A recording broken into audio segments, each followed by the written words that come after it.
সংবিধান পরিবর্তন এখন এটি সময়ের দাবি কিনা কিংবা কতটুকু যৌক্তিক বলে আপনি মনে করেন স্যার? না, আমরা সংশোধন করার জন্য বলছি এবং এটা আমরা বিভিন্ন করব। প্রধান উপদেষ্টা আমাদেরকে বলছে যে এই ব্যাপারে আপনাদের কি সাজেশন, তো আমরা স্যারের সাথে আলোচনা করে একটা কনক্রিট সাজেশন আমরা সামনে ওনার কাছে প্রেস করব যে কিভাবে সংবিধান সংশোধন করে একটা সামগ্রিক সংস্কার প্রশাসনে, বিচার বিভাগে, পুলিশ প্রশাসনে সর্বত্র আনা যায়। সেটা না, যে কথাগুলি বললেন এটা আমারই কথা। আমাদের সংবিধানে মাননীয় প্রধানমন্ত্রীর যে একচ্ছত্র ক্ষমতা দেওয়া আছে, তাতে তিনি ক্ষমতায় যাওয়ার পরে এই রাষ্ট্রের সমস্ত কর্তৃত্ব তার হাতে থাকে। আমরা জানিয়েছি যে ক্ষমতার ভারসাম্য আনতে হবে, সেই জন্য প্রধানমন্ত্রী এবং রাষ্ট্রপতির মধ্যে ক্ষমতার ভারসাম্য এটা বজায় রাখতে হবে।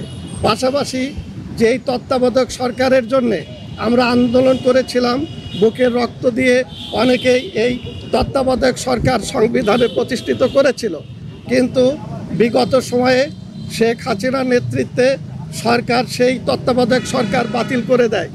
আমরা দেখেছি বিগত নির্বাচনগুলো একদলীয়ভাবে কখনো রাতে ভোট করা হয়েছে, কখনো প্রশাসন দিয়ে একতরফা নির্বাচন এবং বিতর্কিত নির্বাচনের মাধ্যমে ক্ষমতায় থাকা হয়েছে।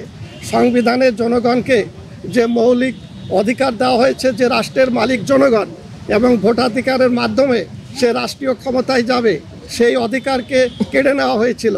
সেই জন্য আজকে আমরা মাননীয় প্রধান উপদেষ্টার কাছে বলেছি যে আপনি অবশ্যই এই সংবিধানে তত্ত্বাবধায়ক সরকার ব্যবস্থা পুনঃপ্রতিষ্ঠার উদ্যোগ নেবেন, কারণ আপনি কোনো দলের সমর্থনে ক্ষমতায় আসেন নাই। ছাত্র জনতার বিপ্লবের মাধ্যমে সারা বাংলাদেশের মানুষ আপনাকে এই ক্ষমতায় অধিষ্ঠিত করেছে এবং আমাদের এই কথাগুলো তিনি গ্রহণ করেছেন।